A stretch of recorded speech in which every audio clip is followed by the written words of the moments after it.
Well, welcome back to the channel.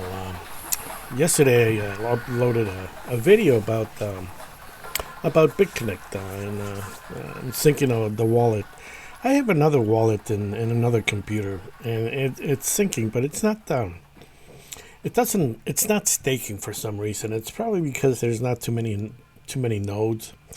It's just that I just want to see how far it works, and how far I get it to work. And anyways, just looking for files for Bitconnect, the configure file. I can't find it anywhere. I'll probably post it in the internet someplace. Um, I, you know, there's no way to. This is just for research purposes. There's no way to use this anymore. You probably could if you if you find a way to exchange the coin. And then you develop a market. But every exchange dumped BitConnect a long time ago, and everything is like going back to 5, 6, 7, 8 years ago. 8 years ago is when this came down, and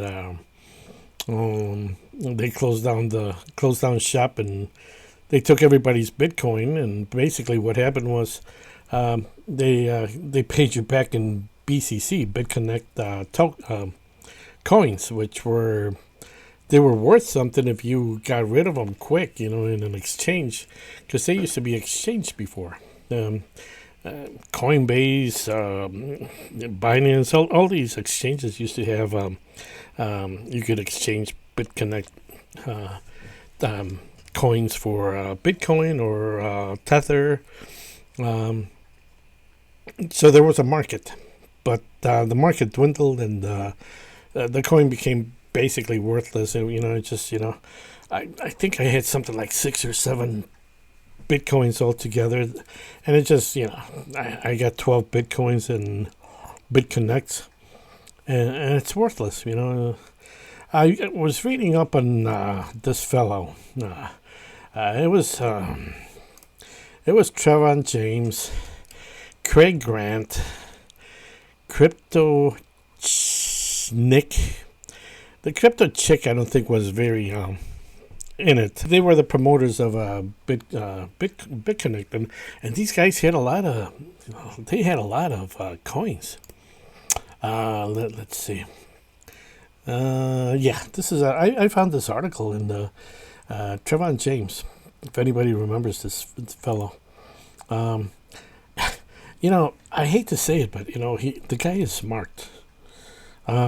In one way, okay. What he was doing was it shady. It's like, yeah, but the guy knew how to throw money into something and wait for it to. I learned something from this guy, actually. This was one of his. There was.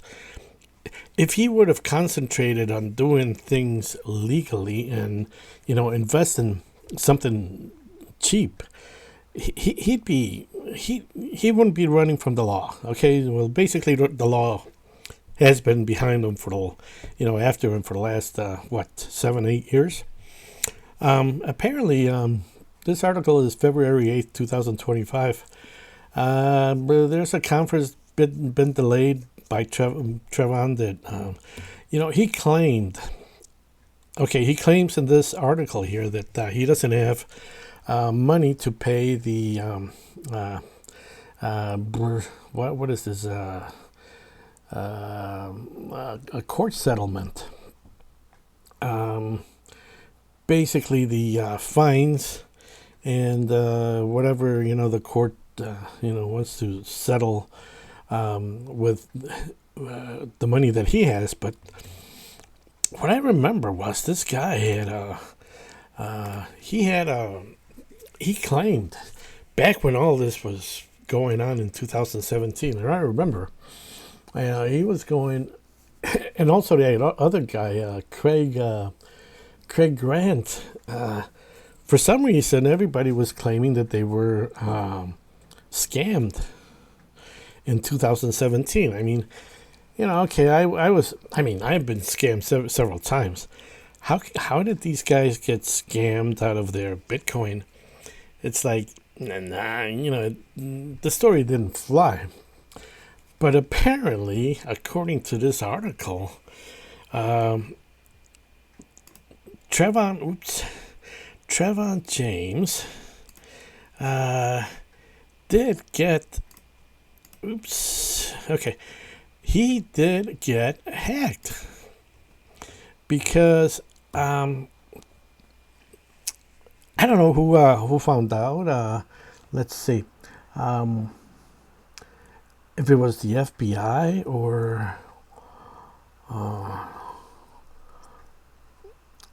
what government body. Sorry. Okay. Anyways, they found out that that he was scammed from a crypto. He had his cryptocurrency in an exchange, and he says that now Trevon had 83.85 Bitcoin in 2017. He claimed that he was hacked. I didn't believe it, but apparently they found another guy who was indicted in 2019 to hacking an exchange called Ether Delta. Never heard of it, but apparently this fellow stole about I don't know. It doesn't say how many bitcoins, but he stole about $800,000 in Bitcoin. Now this is when Bitcoin was not worth as much as it is today. This guy is Nashatska.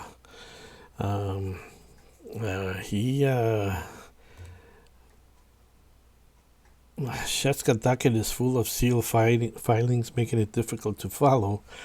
Last entry of Nashaska docket is filed on December 19, 2024.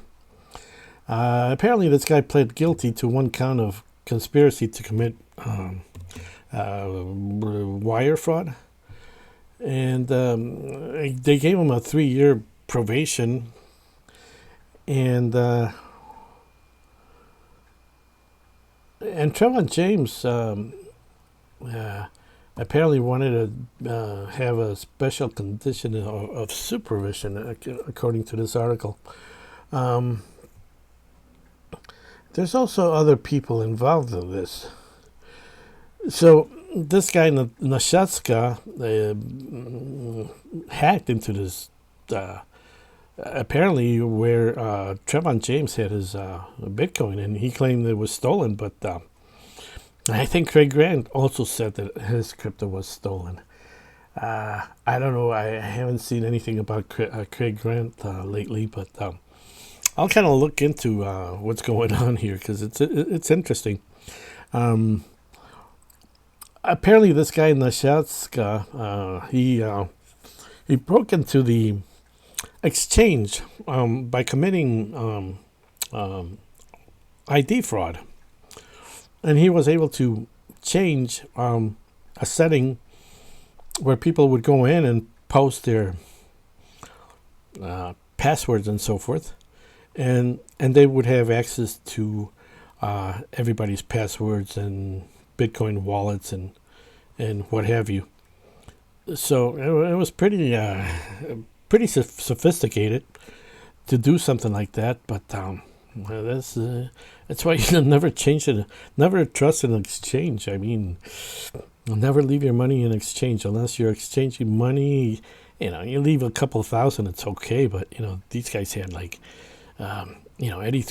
Bitcoin at the time. I don't know how much it was, maybe a couple million, and Bitcoin has gone up quite a bit. So they're gonna delay this till Nashatska's got to pay restitution in March 27th of 2025, and Craig, no, not Craig, Trevon James Brown. Trevon Brown is his real name. Actually, he did mention that his name was Trevon Brown. I was in 2017. I was following, I subscribed to his channel and Craig's channel. It was interesting. and then when things came down, it's like, oh my gosh, I lost my money, and these guys are going down. It's like, oh my god, it was all a scam. That's the way it is in the old west. But there's a Bitconnect settlement conference to be held in April 21st, 2025. But basically, that's a story. A story with Bitconnect.